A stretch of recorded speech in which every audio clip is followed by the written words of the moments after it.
Salut les amis, j'espère que vous allez bien tous et toutes. On est à, alors je sais cette vidéo, 1h30 avant le match entre le Paris Saint-Germain et l'AS Monaco. Bon, foot zone bien sûr en fin de rencontre, ça vous commencez à en avoir l'habitude.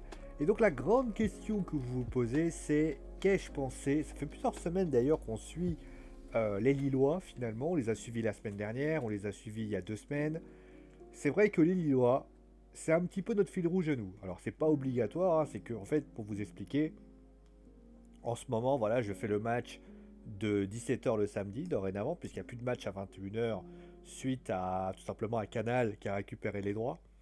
Il y a le match à 17h le dimanche donc finalement, et c'est souvent Lille qui est choisi à partir de là, et enfin le Paris Saint-Germain ou d'autres équipes, ça c'est à 21h.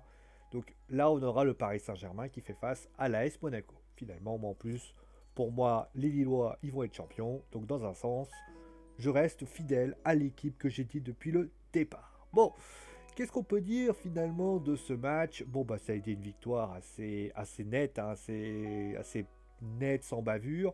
Score 4 buts 1.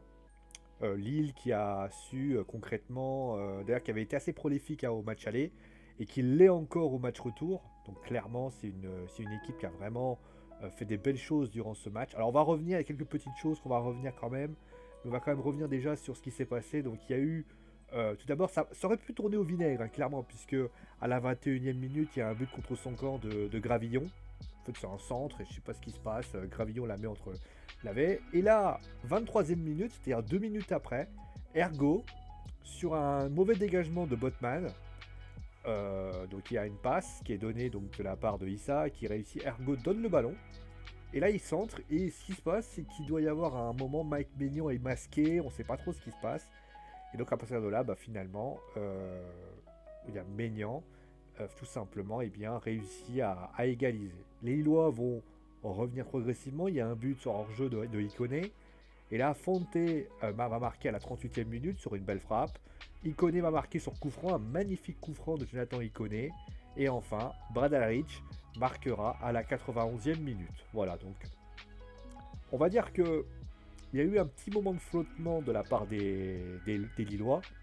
Mais dans l'ensemble, quand même, on va revenir quand même sur la deuxième mi-temps, etc. Mais c'est vrai que ils ont été quand même réalistes, on va dire. Alors, pas dans le terme, ils ont eu que des occasions, ils ont mis au fond.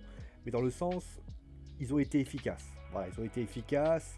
C'était pas comme avant, voilà, où tu sais pas trop quoi faire. Là, ils avaient vraiment envie de marquer des buts. Et c'est ce qui s'est passé. Bon, qu'est-ce qu'on peut dire des Lorientais? Bah, les Lorientais, bah, ils louent complètement leur première mi-temps. Voilà, c'est assez simple. Hein. La première mi-temps des Lorientais est pour moi catastrophique. Voilà, elle est pas bonne. Alors certes, ils égalisent, mais tu sens pas tu sens que les Lorientais sont beaucoup trop timides. Voilà, trop timides, trop pas assez sur d'eux, etc. Ils n'ont pas cette envie d'aller de l'avant. D'ailleurs, ironie de la chose, quand ils vont, l'une des seules fois où ils vont vers l'avant, c'est là qu'ils égalisent. Donc ils n'ont pas été assez puissants, assez tout ce que tu veux. Et c'est vrai que ça, c'est quelque chose qui est à méditer. Alors certes, faut pas se leurrer, hein, Lorient faisait face notamment à quand même une grosse équipe, puisqu'ils ont quand même affronté Monaco la semaine dernière, ils ont quand même fait match nul, avec notamment un but à la 7e, un but de Mofi, etc., etc. Mais c'est vrai que c'est vrai que les Lorientais, il faut pas se leurrer, Lorient a quand même du mal. Là, c'est quand même. Bon, le Lorient, concrètement, c'était logique qu'ils avaient du mal, c'est ça que je veux dire. Lille était certainement au-dessus. C'est pour ça que je dis clairement que la logique est respectée et les Lorientais ont battu concrètement l'équipe lorientaise avec la manière et avec ce qu'il fallait. Concrètement, voilà. Mais, on va pas se leurrer, c'était sans doute, il y aurait pu avoir autre chose, ça aurait pu être différent, et c'est ce qui s'est passé justement, puisque Lorient a eu de meilleures intentions en deuxième mi-temps, mais ça s'est pas relativement concrétisé également en occasion. Là, les Lillois ont été très solides. D'ailleurs, l'une des forces des Lillois hein, cette saison, c'est que malgré le fait qu'offensivement, il y a quand même quelques difficultés. D'ailleurs, on va pas revenir. D'ailleurs, c'est intéressant quand même. Le match contre Brest, si tu regardes bien, le match parce que Brest a affronté donc Lyon et Lille. Et il se passe que contre Lille, concrètement, les Lillois, avec une bonne assise défensive et ce qu'il faut, bah, les Lillois, ils n'ont pas laissé passer leur. Ils ont peut-être pas. Ils ont eu je veux dire, une bonne assise défensive. De l'autre côté, bah, quand on a bien vu, les Lyonnais, bah, ils ont galéré contre les Enfin, ils ont marqué 3-0 et là, les Brestois se sont réveillés. Et on a vu quand même une équipe brestoise qui a failli causer littéralement un match nul, alors que personne ne s'y attendait. Là, clairement, tout le monde se disait qu'est-ce qui s'est passé, etc., etc. Donc, clairement, si on reprend encore une fois le système des classements, on peut essayer de se demander pourquoi Lorient n'a pas essayé de pousser plus en première mi-temps, voire même en deuxième mi-temps. Parce que pour moi, la deuxième mi-temps, elle est bien meilleure. Mais en fait, tu as les Lillois qui mettent la tête dans le seau des Lorientais au moment où ils s'imaginent remonter. C'est-à-dire que là, en fait, l'imagine, le mec, il est comme ça en train de faire ça, tu vois, il est en train de pagayer, il est en train de remonter. Et là, tu as quelqu'un qui lui fait allez, avec notamment le but de Ikoné qui les calme direct à la 59e minute et qui clôt littéralement le match. Donc c'est clairement, de mon point de vue, c'est clairement ce but-là qui finalement cale le truc. Parce que s'il y a toujours 2-1, les Lorientais, notamment, ils ont une action, ils ont plusieurs actions. Ils ont une action notamment très intéressante qui, justement, où Maignan, ils se retrouvent face à Maignan et Maignan, il détourne, etc. C'est Wissa, justement. Il est, etc., etc. Donc, clairement, voilà, c'est des choses voilà, qu'il faut reconnaître. Mais voilà, ils ont eu des choses, ils ont eu des choses à amener, etc., etc. Donc, voilà, du côté de Lille, bah, c'est mieux. C'est mieux, bah, clairement, on a fait une... quand tu vois le match contre Brest et que tu vois le match contre Lorient, il y a un monde, clairement. Lorient et Lille a été beaucoup mieux dans la construction, dans le style, dans la manière de jouer. Ils ont été plus intéressants dans la construction, ils ont été plus intéressants dans ce qu'ils voulaient proposer. On sent que voilà, offensivement, c'était très bon. Voilà, c'est offensivement, c'était plutôt efficace, mais il y a quand même eu des belles occasions, ils ont quand même essayé certaines petites choses. Et puis, bah, concrètement, défensivement, ça reste très solide du côté de Lille. Alors certes, il y a l'erreur de Botman, mais si tu enlèves l'erreur de Botman, les Lorientais, je veux dire, à part peut-être le début de match où il y a Wissa qui... enfin, c'est pas Wissa, c'est Mofi qui récupère le ballon et qui essaye de tromper Mike Maignan. Mais sinon, à part ça, il n'y a absolument rien, quoi. Il y a quelques occasions, je crois qu'il y a une action en deuxième mi-temps où Maignan est obligé de s'y employer. Mais à part ça, il n'y a rien. C'est relativement discret, il n'y avait pas grand-chose à se mettre sous la dent. Et je trouve que voilà, après c'est vrai que les Lorientais étaient relativement timides. Mais c'est vrai que du côté de Lille, quand je dis que voilà, les choses ont été là, tout est très très sûr. Et puis, bah, comme je l'ai dit, les Lillois ont été mieux d'un point de vue offensif. D'un point de vue offensif, on a vu des occasions, on a vu des tentatives, on a eu des frappes, même si ça partait parfois à côté. On a eu des belles choses qui ont été mises en place. Donc j'ai envie de te dire, ben, comme je l'ai dit, ce qui s'est passé la semaine dernière peut arriver. Mais c'est sûr que quand les joueurs pèsent dans le match, bah, c'est plus pratique. Mais après, c'est vrai que là où je vais quand même revenir sur ça, tu sens quand même que le match contre l'Ajax, je vais pas dire que c'est une bonne chose hein, pour Lille, mais il y a eu une grosse déception. Ils avaient envie de rebondir, et je crois que la réaction a été faite pour pouvoir rebondir comme il le fallait. Voilà. Je peux pas grand chose à dire de plus. Voilà, victoire logique de toute façon. Hein, on va pas revenir là-dessus pendant 10 ans. Victoire totalement logique de la part des Lorientais. Des Lillois, pardon, excusez-moi. De la part des Lillois qui ont tout simplement fait une prestation très sérieuse et qui ont livré une belle prestation et qui récupèrent donc pour le moment, parce qu'il faudra attendre le match du Paris Saint-Germain.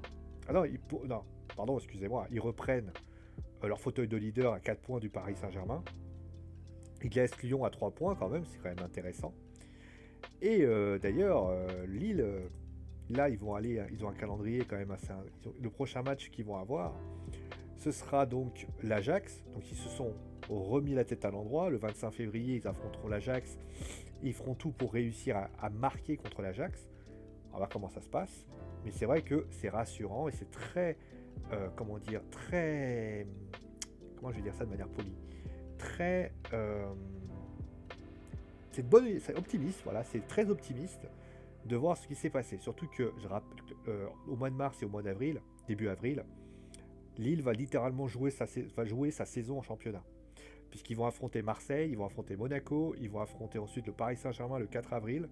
Et en fin d'avril, ils vont affronter Lyon. Donc ça veut dire clairement que si ils battent Paris, ils font un résultat à Paris, ils font un résultat à Lyon, ils font un résultat à Monaco, Lille sera champion. Donc c'est pas des matchs-là, il faut pas qu'ils perdent. Clairement, par rapport à ça. Donc après, au niveau de la prestation individuelle, je vais pas non plus taper sur les Lorientais un peu plus qu'il en est, mais je vais quand même mettre en avant quand même quelqu'un qui a été intéressant, c'est Ergo. Je trouvais très intéressant, que j'ai trouvé très, très précieux dans la construction, dans la manière d'être. J'ai trouvé aussi intéressant, alors je sais qu'il n'a pas pu marquer, mais je trouve que dans ce qu'il a fait, il a été passeur décisif, parce que c'est lui qui donne le ballon pour Ergo.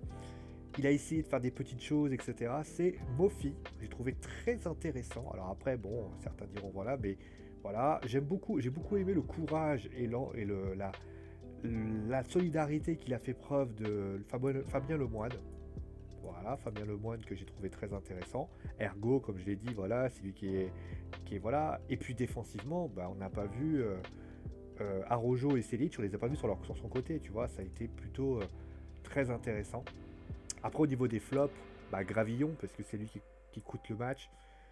Et puis, bah, tu sentais qu'il essayait un petit peu de mettre qu'on appelle ça, tu sais, des sparadraps pour essayer de combler les espaces, mais c'était trop compliqué.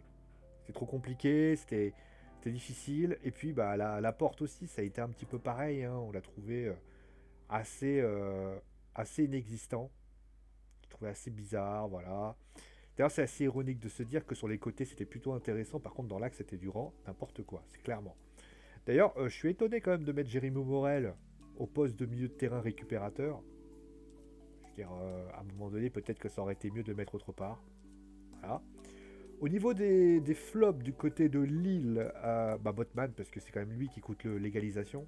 Et à un moment donné, c'est parce qu'il lui prend de lancer. On m'a toujours expliqué à un moment donné qu'on ne faut jamais tirer dans l'axe. Le mec il tire une balle, la balle elle part dans l'axe. À un moment donné, tu te dis qu'est-ce qui lui passe par la tête. Donc voilà.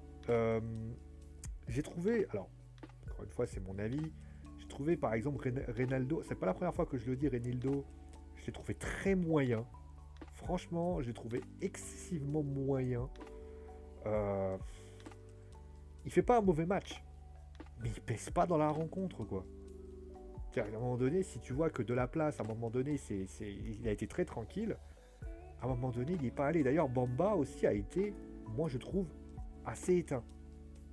Alors ça peut arriver, mais notamment sur tout le côté gauche, d'ailleurs même le côté droit, quand on dit pas. Selic, c'était un peu mieux, mais Arojo, Selic, ils ont eu quelques difficultés. Après, eux, Arojo a plus tendance à repiquer dans l'axe. Mais moi, j'ai trouvé quand même que c'était... voilà, c'était pas plus. Voilà, c'était pas plus. Le côté gauche, je l'ai trouvé assez éteint. Et c'est vrai que ça s'est quand même ressenti par rapport à ça. Au niveau des points positifs, bah, il connaît qu'il est l'homme du match. Le mec, il a surclassé. Classe d'écart, voilà. Le mec, voilà, on a toujours dit que Jonathan Iconé, il a un potentiel de dingue. Là, il l'a retrouvé, ça c'est cool. Voilà, avec notamment un coup franc, avec pas mal de choses par rapport à ça, clairement. J'ai trouvé aussi que la défense, comme j'ai dit, Fonte, justement, qui a un peu aidé son pote, que j'ai trouvé très très bon. Voilà. Le côté droit qui était pas mal, Selic et Arojo, qui ont beaucoup apporté, notamment dans l'entrejeu. J'ai trouvé ça intéressant. Zeka aussi, que j'ai trouvé très bon. Donc voilà. Et après, bon, Jonathan David, ça reste Jonathan David. Hein.